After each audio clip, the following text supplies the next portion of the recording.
ಮಹಾಗುರುಗಳೇ, ಹೇಗನ್ಸ್ತಾ ಇದೆ ಭಟ್ಟರ ಆಗಮನ? ಇಡೀ ಪತ್ರಿಕೋದ್ಯಮ ಒಬ್ಬ ಕವಿಯನ್ನ ಭಟ್ಟರು ಅಂತ ಕರೀತಾರಲ್ಲ, ಅದೆಷ್ಟು ದೊಡ್ಡ ವಿಷಯ. ಅಲ್ಲ, ಯಾವುದೇ ಸುದ್ದಿಗೆ ಭಟ್ರು ಅಂತಾನೆ ಸಂಬೋಧಿಸ್ತಾರೆ. ಆ ಗೌರವ ಪಡೆದ ಏಕೈಕ ಲೇಖಕ ಕನ್ನಡದಲ್ಲಿ ನಮ್ಮ ಯೋಗರಾಜ. ಗಟ್ಟಿಯಾಳು ಕುಡುಕರ ಭಾಷೆಗಳನ್ನೆಲ್ಲ ಬಾಚಿ, ಎಲ್ಲೂ ಲಯ ತಪ್ಪದಂಗೀಚಿ ನಮ್ಮನ್ನೆಲ್ಲ ಬ್ಲಾಂಕ್ ಇಲ್ದ ಹಾಗೆ ಕಾಪಾಡಿಕೊಂಡ ಚಂದನವನದ ಬೀಚಿ.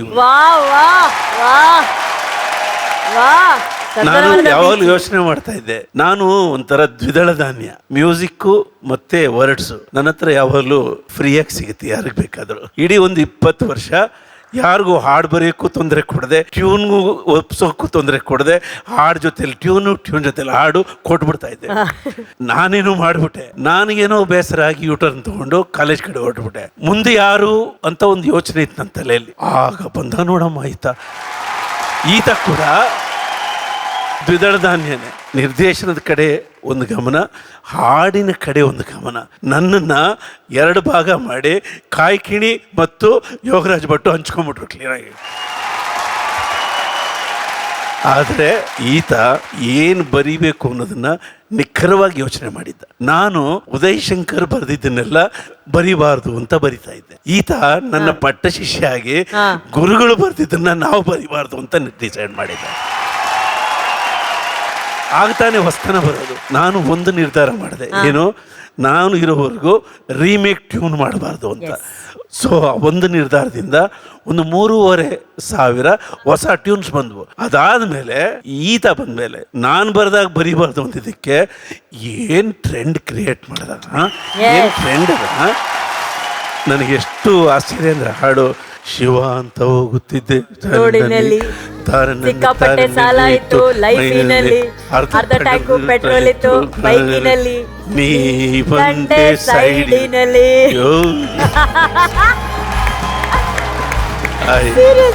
ಎಷ್ಟು ಚೆನ್ನಾಗಿದೆ ಅದು. ಚಿಕ್ಕ ಮಕ್ಕಳು ಕೂಡ ಅದನ್ನ ಹಾಡಿ ಅದನ್ನ ಗುನುಗಿಸ್ತಾ ಇದ್ರು. ಸೊ ನಾನು ಬರಿದೇ ಇರೋದನ್ನ ಬರೆದು ಪ್ರೂವ್ ಮಾಡೋದಿದೆಯಲ್ಲ, ಅದು ಓನ್ಲಿ ಒನ್ ಭಟ್ಟರು. ಓನ್ಲಿ ಒನ್ ಭಟ್ಟರು. ಉದಯ್ ಶಂಕರ್ ಅವರು ಕಂಪೋಸರ್ಸ್ಗೆ ಅಕ್ಷಯ ಪಾತ್ರೆ. ಅವರಾದ್ಮೇಲೆ ನನಗೆ ನಾನೇ ಅಕ್ಷಯ ಪಾತ್ರೆ.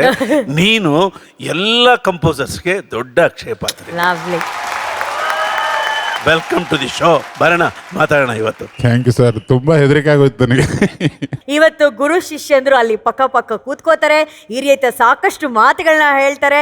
ಅವ್ರಿಗೆ ಇಷ್ಟವಾದಂತಹ ಹಾಡುಗಳು, ಸಾಹಿತ್ಯಗಳು, ಹಾಗೇನೆ ಅದರ ಹಿನ್ನೆಲೆಗಳು ಎಲ್ಲಗಳು ಇದರಲ್ಲಿ ನಾವು ಚರ್ಚೆಗಳನ್ನ ಮಾಡಲಾಗುತ್ತೆ. ಥ್ಯಾಂಕ್ ಯುಗಳು.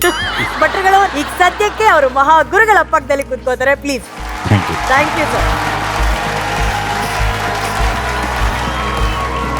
ಅರೆ ವಾ, ಭಟ್ರುಗಳು, ಗುರುಗಳು, ಮಹಾ ಗುರುಗಳು. ಲವ್ಲೆ. ಈ ಸಂಭ್ರಮದಲ್ಲಿ ನಮ್ ಜೊತೆ ಭಟ್ರು ಇರ್ತಾರೆ. ಇದರ ಜೊತೆ ಇನ್ನಷ್ಟು ಹಲವಾರು ಅತಿಥಿಗಳು ಬರಲಿದ್ದಾರೆ. ಆದ್ರೆ ಕಂಟೆಸ್ಟೆಂಟ್ಸ್, ಒಂದು ಶುಭ ಸುದ್ದಿ ಇದೆ. ಇದು ಒಂದು ಸೆಲೆಬ್ರೇಷನ್ ಆಗಿರೋದ್ರಿಂದ, ಸಂಗೀತವನ್ನ ಸಂಭ್ರಮಿಸ್ತಾ ಇರೋದ್ರಿಂದ ನಿಮ್ಮ ಸ್ಕೋರ್ಸ್ ಇರೋದಿಲ್ಲ. ಇಲ್ಲಿ ಇವತ್ತು ಬರೀ ಸಂಗೀತ ಸಂಭ್ರಮ ಅಷ್ಟೇ. ಆದ್ರೆ ಬೆಸ್ಟ್ ಪರ್ಫಾರ್ಮೆನ್ಸ್ ಗೆ ಮಹಾಗುರುಗಳ ಕಡೆಯಿಂದ ನಿಮ್ಗೆ ಗೋಲ್ಡನ್ ಬಜರ್ ಇದ್ದೇ ಇರತ್ತೆ. ಓಕೆನಾ? ತಮ್ಮೆಲ್ರಿಗೂ ಗೊತ್ತಿರೋ ಹಾಗೆ ಅರ್ಜುನ್ ಸರ್ ಅವರ ಆರೋಗ್ಯದಲ್ಲಿ ಒಂದ್ ಸ್ವಲ್ಪ ಏರುಪೇರಾಗಿದ್ದ ಕಾರಣ ಅವರು ಸರಿಗಮಪ ಕಾರ್ಯಕ್ರಮದಲ್ಲಿ ಪಾಲ್ಗೊಳ್ಳಕ್ ಆಗ್ಲಿಲ್ಲ. ಆದ್ರೆ ಈಗ ಅವರು ಚೇತರಿಸ್ಕೊಂಡಿದ್ದಾರೆ, ಹುಷಾರಾಗಿದ್ದಾರೆ. ಬಟ್ ನಮಗಾಗಿ ಒಂದು ಸಂದೇಶವನ್ನ ಕಳಿಸಿದ್ದಾರೆ ನೋಡಿ. ಎಲ್ಲರಿಗೂ ನಮಸ್ಕಾರ. ನಾನು ನಿಮ್ಮ ಅರ್ಜುನ್ ಜನ್ಯ. ಕಾರಣಾಂತರಗಳಿಂದ ಸ್ವಲ್ಪ ಆರೋಗ್ಯ ತಪ್ಪಿತ್ತು. ನಿಮ್ಮೆಲ್ಲರ ಆಶೀರ್ವಾದದಿಂದ, ನಿಮ್ಮೆಲ್ಲರ ಪ್ರೀತಿಯಿಂದ, ನಿಮ್ಮೆಲ್ಲರ ಪ್ರೇಯರ್ಸಿಂದ ಈಗ ಚೇತರಿಸ್ಕೊತಾ ಇದ್ದೀನಿ. ಹಾಗೂ ಇಡೀ ಸರಿಗಮಪ ತಂಡನ ಬಹಳ ಮಿಸ್ ಮಾಡ್ಕೋತಾ ಇದ್ದೀನಿ. ಆದಷ್ಟು ಬೇಗ ನಾನು ಮತ್ತೆ ಕಾರ್ಯಕ್ರಮಕ್ಕೆ ವಾಪಸ್ ಬರ್ತಾ ಇದ್ದೀನಿ. ನಿಮ್ಮೆಲ್ಲರ ಆಶೀರ್ವಾದ ಹಾಗೂ ನಿಮ್ಮೆಲ್ಲರ ಪ್ರೇಯರ್ಸ್ ಹೀಗೆ ಇರಲಿ. ಬಹಳ ಪ್ರೀತಿ ತೋರಿಸಿದ್ರ, ಬಹಳಷ್ಟು ಪ್ರಾರ್ಥನೆ ಮಾಡಿದಿರ ನನಗೋಸ್ಕರ, ನನ್ನ ಕುಟುಂಬಕ್ಕೋಸ್ಕರ. ಮತ್ತೊಮ್ಮೆ ನಿಮ್ಮೆಲ್ಲರಿಗೂ ನಾನು ಥ್ಯಾಂಕ್ಸ್ ಹೇಳ್ತಾ ಆದಷ್ಟು ಬೇಗ ಬಂದು ನಿಮ್ಮನ್ನು ನಾನು ಕಾಣ್ತೀನಿ. I am okay, nothing to worry. ಭಟ್ರೆ, ನಿಮ್ಮ ಸ್ನೇಹಿತರ ಸಂದೇಶ. ಅವನಿಗೆ ಒಂದು ಪುಟಾಣಿ ಸಮಸ್ಯೆ, ಹೆಲ್ತ್ ಹೃದಯದ ಸಮಸ್ಯೆ. ಒಂದು 5-6 ಗಂಟೆಗೆ ಪುಣ್ಯಾತ್ಮ ಮೊಟ್ಟ ಮೊದಲಿಗೆ ಹೇಳಿದ್ದು ನನಗೆ ಮತ್ತೆ ಚಾನೆಲ್ ಮುಖ್ಯಸ್ಥ ರಾಘವೇಂದ್ರ ಹುಣಸೂರ್ ಅವರಿಗೆ. ನಮಗೆ ಸುದ್ದಿ ಗೊತ್ತಾಗಿ 1 ಅವರಿಗೆ ಓಡ್ಕೊಂಡು ಹೋದ್ವಿ, ಡಾಕ್ಟರ್ಸ್ ಹತ್ರ ಎಲ್ಲ ಮಾತಾಡಿದ್ವಿ. ರಾಘವೇಂದ್ರ ಅಲ್ಲಿನ ಡಾಕ್ಟರ್ಸಿಗೆಲ್ಲ ಕೋಆರ್ಡಿನೇಟ್ ಮಾಡಿ ಏನೇನಾಗಬೇಕು ಎತ್ತ ಎಲ್ಲ ನೋಡಿ ಅವನನ್ನು ವಾರ್ಡಿಗೆ ಶಿಫ್ಟ್ ಮಾಡಿಸಿ ಬೆಳಗ್ಗೆ ಡಿಸ್ಚಾರ್ಜು ಇತ್ಯಾದಿ ಮಾಡಿಸಿ ರಾಘವೇಂದ್ರ ಬಂದ. ನನಗೆ ಈ ಇನ್ಸಿಡೆಂಟಲ್ಲಿ ಅನ್ಸೋದೇನು ಅಂದರೆ, ನಾವು ಯಾರ ಜೊತೆಗೂ ಇರೋದಿಲ್ಲ, ನಮ್ಮ ಜೊತೆಗೆ ನಾವು ಇರ್ತೀವಿ, ನಮ್ಮ ದೇಹದ ಜೊತೆಗೆ ನಾವು ಇರ್ತೀವಿ. ನಾವು ಎಷ್ಟು ನೆಗ್ಲೆಕ್ಟ್ ಮಾಡ್ತೀವಿ ನಮ್ಮ ದೇಹನ ಅನ್ನೋದು ಗೊತ್ತಾಗೋಕ್ಕೆ. ಕೆಲಸ ಮಾಡು ಯಾವ್ದು ಹಿಂದೆ ಬಿದ್ದಿದ್ದೀವಿ ಅನ್ನೋದೇ ಗೊತ್ತಾಗೋದಿಲ್ಲ. ಒಂದು ವಾಕಿಂಗು ಮಾಡೋದಕ್ಕೆ ನಮಗೆ ಬೋರು. ದಯಮಾಡಿ ವೀಕ್ಷಕರಲ್ಲಿ ಅಥವಾ ಸಹೋದ್ಯೋಗಿಗಳಲ್ಲಿ ಈ ವೇದಿಕೆಯ ಎಲ್ಲ ಅವಿಭಾಜ್ಯ ಅಂಗಗಳಂಥ ಕಂಟೆಸ್ಟೆಂಟ್ಗಳಲ್ಲಿ ವ್ಯಕ್ತಿಗಳಲ್ಲಿ ಕೇಳ್ಕೊಳ್ಳೋದೇನೆಂದರೆ, ನಮ್ಮ ದೇಹನ ನಾವು ಮರಿಬಾರ್ದು, ನಮ್ಮ ದೇಹದ ಜೊತೆಗೆ ಮಾತ್ರ ನಾವು ಇರೋದು.